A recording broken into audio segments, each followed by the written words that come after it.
Bismillahirrahmanirrahim. Assalamualaikum warahmatullahi wabarakatuh. Saya Listiawangi Masrofah dari Fakultas Agama Islam, Prodi Pendidikan Agama Islam, Universitas Islam Nusantara. Di sini saya akan bercerita tentang 3 orang yang terjebak di dalam gua. Bukhari Muslim meriwayatkan dalam sahih masing-masing dari Abdullah bin Umar dari Rasulullah bersabda, ketika 3 orang sedang berjalan-jalan, tiba-tiba hujan turun, maka mereka berteduh di sebuah gua di gunung. Sebuah batu besar tiba-tiba menggelinding dari gunung menuju pintu gua dan menutupnya. Sebagian dari mereka berkata kepada sebagian yang lain, lihatlah amal soleh yang telah kamu kerjakan karena Allah, lalu berdoalah kepada Allah dengannya.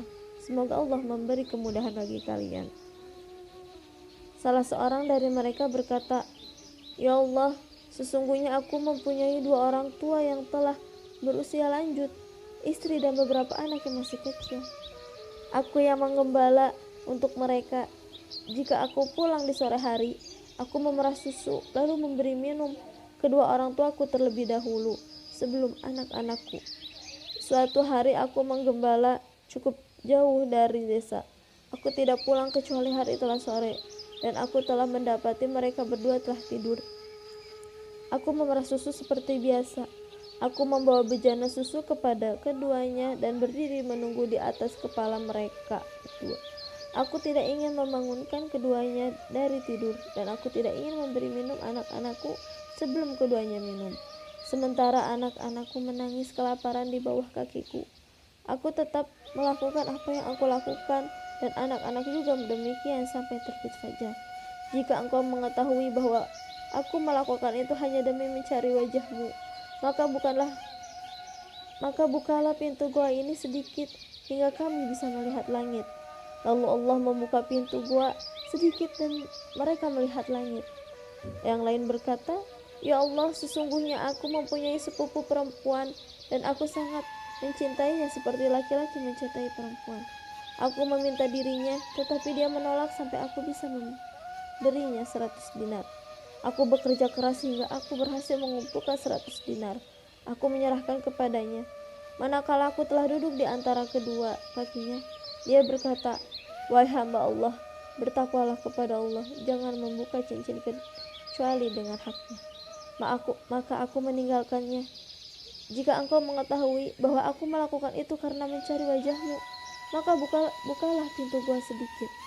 Maka pintu gua terbuka agak lebar. Yang ketiga berkata, ya Allah, sesungguhnya aku menyewa seorang pekerja dengan imbalan 1 farak, berikan hakku. Lalu aku menyodorkan faraknya, tetapi dia menolaknya. Seterusnya aku menanamnya sampai aku mengumpulkan beberapa sapi sekaligus menggembalanya darinya. Dia datang lagi dan berkata, bertakwalah kepada Allah, jangan menzalimi hakku. Aku berkata, pergilah kepada sapi-sapi itu, berikan pengembalanya, ambillah. Dia menjawab, jangan mengolok-olokku, bertakwalah kepada Allah. Aku berkata, aku tidak mengolok-olok dirimu, ambillah sapi-sapi itu dan menggembalanya. Lalu dia mengambilnya dan pergi. Jika engkau mengetahui bahwa aku melakukan itu demi mendapatkan wajahmu, maka bukakanlah sisanya. Maka Allah membuka apa yang tersisa. Hal ini mengandung petunjuk yang besar bahwa Allah mendengar pengaduan mereka. Dia mengetahui keadaan mereka dan kejujuran ucapan mereka. Maka dia mengangkat kesulitan mereka dan memudahkan persoalan mereka. Kisah mereka menjadi pelajaran bagi orang lain yang tertimpa kesulitan seperti mereka.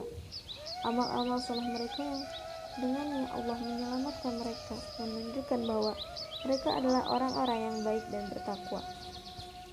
Ini dari satu sisi. Di sisi lain, ini menunjukkan bahwa amal tersebut dicintai oleh Allah.